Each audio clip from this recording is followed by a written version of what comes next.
Let's begin with the news that broke forth about an hour ago in Formula One, talking about motorsports, and it has to do with the Ferrari team. As of now, you now have a new principal at Ferrari, and it's no surprise considering it's been reported for quite some time in the media ever since Mattia Bonnitto left his position. The new boss at Ferrari is Frederic Vasseur, the 54-year-old Frenchman, replaces Mattia Bonnitto at Ferrari, and he will be tasked with ensuring that Ferrari are once again competitive. There you have him with Charles Leclerc, the driver of Ferrari, and Vasseur, who was the former McLaren boss, would now have to see to a title charge for Ferrari against the Red Bull and Max Verstappen come 2023, talking about the Formula One season. He will be joining Ferrari in January, talking about Frederic Vasseur, where he would assume the role on a full-time basis, and he will be replaced by McLaren's boss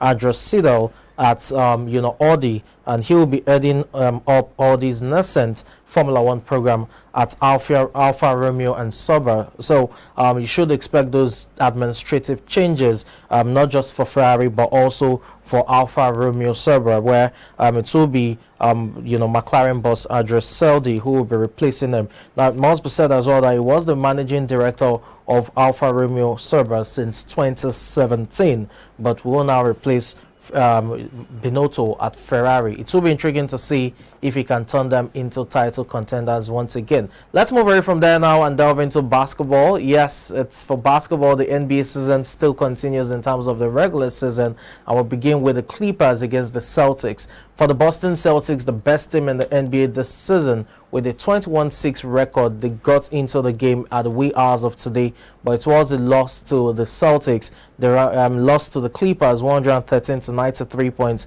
as Paul George starred with 26 points, followed by Kawhi Leonard with 25 points and 6 rebounds for the Clippers. For the Celtics, you had just Jaylen Brown limited to 21 points, Jason Tatum as well limited to 20 points and 11 rebounds. You also had Malcolm Brogdon gathering 18 buckets for the Celtics, and that win means that the Clippers are now 16 wins and 13 losses to the start of the season, while for the Boston Celtics, they are now 21 wins and 7 losses to the start of the season. They won their 8 of their previous 10 games, but they've now lost 2 in succession, and that's probably a bit of a worry for the Green Nation, as they are called, or the Bleed Green, if you want to call it that. Well, the Boston Celtics will be taking on the LA Lakers on Tuesday, and that's a matchup that should also prove a difficult test for them, considering LeBron James and Anthony Davis are firing on all cylinders and look healthy at this time. While for the Los Angeles Clippers,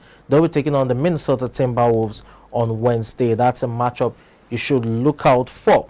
Let's move away from that, but still talking basketball. Let's talk about the Dallas Mavericks. They were in action against the Oklahoma City Thunder, and it was Luka Doncic, the talisman, exploding for a triple-double, and this time around it was able to get them through to the finish line. 121 to 114 points victory it was over the Oklahoma City Thunder. Look at Doncic right down your screen. Scored 38 points, garnered 11 rebounds in a triple-double performance to lead the Mavericks. Spencer Dinwiddie also scored 20 points and gave out 10 dimes in that game. You had Tim Hardaway Jr.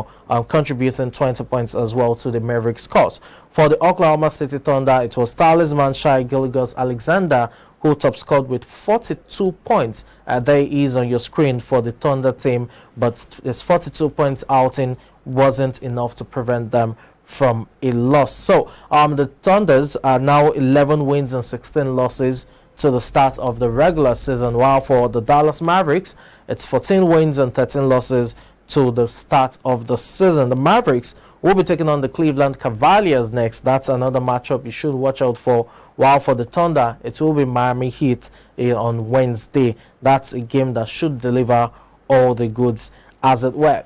Let's move over now and talk about the Wolves. Yes, the Wolves were in action. Minnesota Timberwolves were in action against the Portland Trail Blazers, and it was a blowout win for for the Portland Trail Blazers, because it is what it is. It's Dame Time.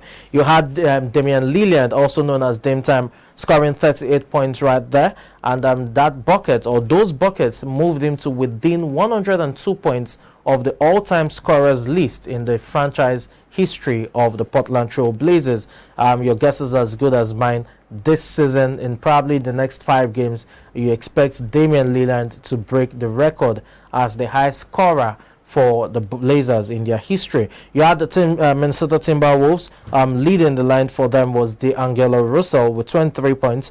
Rudy Gobert had 16 points, gathered 20 boards in there, but it wasn't enough as they suffered a 133-112 loss to the Blazers. It wasn't only Damian Lillard who was firing on all cylinders. You had Jeremy Grant with 24 points. Yusuf Nurkic as well amassed 14 points and 16 boards in there for the Blazers. The win puts them at 15 wins and 12 losses to the start of the season, while for the Timberwolves, they are now 13 wins and 14 losses to the start of the season. The Minnesota Timberwolves will be taking on the Los Angeles Clippers on Wednesday, while for the Portland Trail Blazers, they would be taking on the San Antonio Spurs on Wednesday as well. The tears and agony for some nations such as Netherlands and Brazil, while the joy and euphoria for the likes of Argentina and Croatia. And that's where we are talking about today's semi-final between Argentina and Croatia. You just saw the highlights of how both teams were able to get past their quarterfinal opponents, and what a match it was for both teams, because they had to go through penalties, and that has to do with nerves. It requires calm, it requires precision, and probably a bit of luck. I mean, Makino's penalty was just an inch or two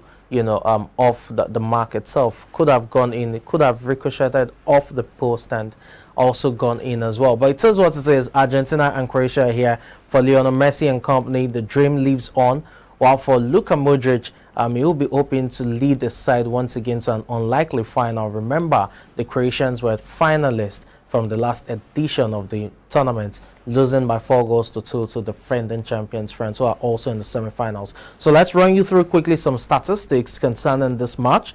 We know quite well that both teams have faced off twice in the World Cup, and the first time was in 1998, where Argentina ran out 1-0 winners in the group stages, while in 2018 Croatia repaid the favor by defeating Argentina by 3-0.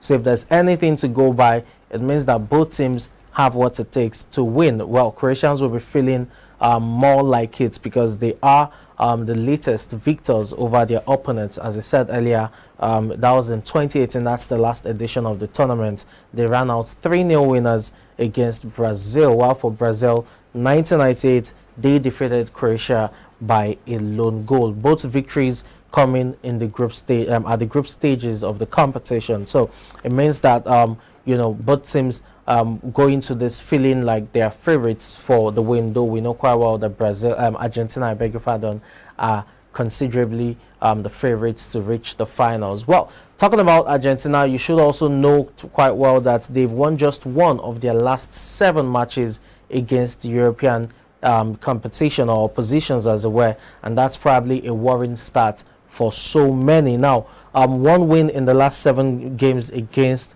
European competitions at the World Cup is not good. Of those 6 other matches, they've won 3 and drawn and lost 3, although 2 of those draws went into penalties that Argentina won. And talking about the only win Argentina has in its last 7 European matches, its last 7 matches against European teams rather, that was at the 2-0 win against Poland at this year's group stage. So it shows you that when Argentina comes up against the European oppositions, they always find it really, really difficult. I mean, the last match is a prime example. Argentina were 2 goals up and cruising until Netherlands stormed back within 10 minutes to force that game into extra time and penalties. So Argentina, based on record, do not do well against European competitions. Will this count against them tonight? That's a big question that no one has the answer except 90+ minutes.